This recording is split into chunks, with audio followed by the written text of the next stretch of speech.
This creepypasta is called Barbie.avi. Hello, this happened to me a few months ago. I just need to share it with somebody. It all started at my friend's party. He's an artist who rented out a loft in an industrial part of town. If you can picture what a place like Detroit looked like in the 1920s, that's what this area looks like. A bunch of old turn of the century factories crammed into 10 blocks. Most of them are abandoned. So I partied a little too hard that night and decided to crash on the couch at the loft. I woke up around 4 a.m. The sun wasn't out yet, but you could still make things out in a dim blue light.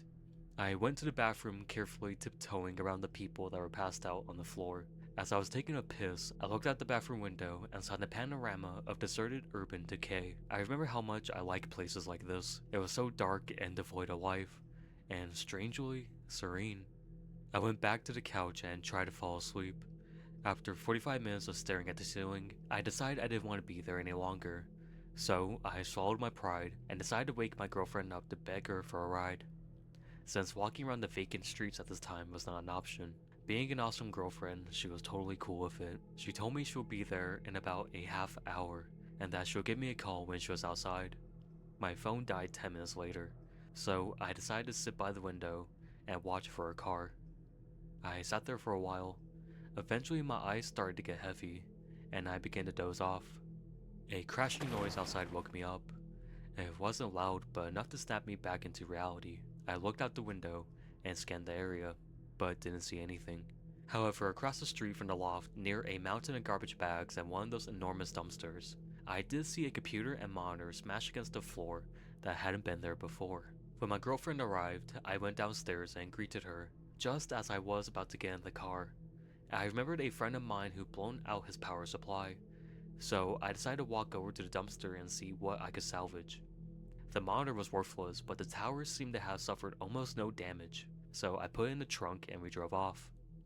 About a week had passed and I completely forgot about the tower, until my girlfriend called to let me know that it was still in the trunk and that she wanted it out. That night, I brought it home. Before I took it apart, I decided to hook it up to my monitor to see if it still worked. To my surprise, it did. It ran Windows XP and it looked like it had been wiped clean. I decided to do searches for words like tits and pussy in hopes of finding some secret stash full of weird, deviant porn that the previous owner had forgotten about. Morbid curiosity, I guess, but my search came up with nothing. There were no picture files. Then I searched for movies and one came up. It was a .avi inside a folder titled Barbie, hidden in the Windows/System32 directory, so I played it. This is where it gets disturbing. The movie was about an hour long and was made up of what seemed like raw exported footage. The footage was of this woman sitting on a chair and talking against a white backdrop. I skipped through most of the movie and it was all the same continuous shot. I decided to sit through the footage to find out what she was talking about. 15 seconds into it, the audio became extremely bad, and her voice was drowned in a harsh, static background noise. I couldn't make out a thing. I imported the footage into the Final Cut and tried to mess with the levels to isolate her voice. It helped a little, but I still couldn't hear what she was saying. I was intrigued now, and began to really pay attention to her face and body language. It seemed that she was being asked questions, because she stopped at times to listen and then continued talking. About 15 minutes into the footage, her face began to redden and contort, as if the questions were bothering her, but she continued to answer them anyway. Shortly after, she started to cry. She stopped hysterically for the duration of the film. One of the few words I could lip read was skin. She repeated this word many times throughout the footage, and at one point, she even pulled at the skin from her arm and mouthed the word. She seemed to be unhappy with it. It kept on building and building, and about 40 minutes in, she was crying so hard she could barely look at the camera. She stopped talking at this point. The rest of the footage was just her crying with her head down. Oddly enough, she didn't get up or move. The screen just faded to black. I was fucking dumbfounded. I played the whole thing through many times that night, trying to find inflections and nuances in her movement that would reveal anything else about what was going on. I felt so dissatisfied. I wanted to know more. That was when I noticed that there were about 10 more minutes left on the timeline after the screen went black. 2 minutes past the darkness, there was more footage. The footage was extremely shaky, almost unwatchable, and depicted a pair of legs walking along train tracks, My guess is that the camera was accidentally left on as it was being carried somewhere. The person in this video walked along the train tracks for about 6 minutes, then turned into the forest and walked over what looked like foliage flattened by a piece of plywood. The person continued on this makeshift plywood road until the clip ended. My heart started beating with excitement, because there were train tracks a few miles away that looked very similar to the ones in the video. I had to check this out. I called up my friend Ezra. He's 6'4", 250 pounds and mostly muscle. I convinced him to go on a little adventure with me. I'm no pushover myself, but I felt if I was to go wandering into the woods looking for God knows what, some extra muscle couldn't hurt. The whole idea of investigating this video had me so excited that I couldn't sleep.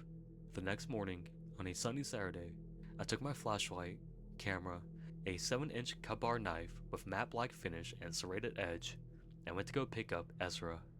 When I got to his house, he wasn't even awake. When I woke him up, he pretty much told me to go fuck off. I was already packed and had mentally prepared myself to do this, so I decided to go through with it without him. I parked my car at the train station, took my stuff, and hopped onto the tracks. After walking for about 2 hours, I saw a broken piece of plywood, and my knees almost buckled with excitement. I searched nearby foliage, and there it was, a little plywood trail leading off into the forest. I walked slowly along the trail, paying close attention to everything. I would stop occasionally, kneel down, and listen for anything or anyone. But it was so quiet.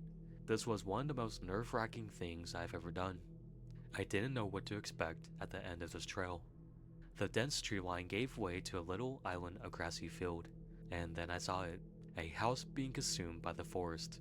From the look of it, no one had lived there for 20, maybe 30 years. I got my camera and snapped a few pics. A few yards away from the house was a tool shed made of rusty sheet metal. I just sat there among the trees for a while, absorbing everything. I didn't want to go into the open field. I had a bad feeling that something would see me. It took me a while to muster the courage to go up to the house. The door was partly open. I pushed it in with the flashlight and was relieved that the inside was actually very well lit. I put the flashlight away, got my camera, and took a few more pics. There were no furniture. The floor was riddled with bricks, wood, and other rubble, and some of the walls had huge holes in them. When I went in further to explore, I saw some things that I didn't pay much mind to at the moment, but now that I think about them in hindsight, they greatly disturbed me. The first thing that seemed a little too odd was that one of the doors in the first room that I presumed led to the basement seemed a little too new to be in the house. It was also the only door that was locked. Also, when I made my way up to the second floor, I saw some chairs and a fold-up table that also seemed a little too new to be there. But what disturbed me the most was the bathroom. The dust on the mirror had been wiped away, and in the bathtub, I saw a clear plastic tarp that still had water droplets on it from when I presume it was last washed clean. That was when I heard something moan really loud. I jumped the fuck out a second-story window and ran back to the tracks. Halfway there, I realized the moaning was most likely a water pipe expanding or contracting. The little moment of relief gave way to horror when I wondered why the water would be running in an abandoned house in the middle of the fucking woods. It's been a little more than 2 months since this happened, and I haven't gone back there, nor do I plan to. Okay, so it's been a while since I've done an outro to my video, but I hope you guys all enjoyed Barbie.avi. So it's an older creepypasta I did a long time ago. Since I've been going back into my backlog and getting some videos, I decided, hey, I might as well just re-record Barbie.avi so I can have the cool videos in the background and no extra audio track. Because if you guys have seen some of my videos, I do make it a little disclaimer that this video is re-edited and it's an older one. So back then, I couldn't really edit my videos, so I had an audio track playing on my speaker.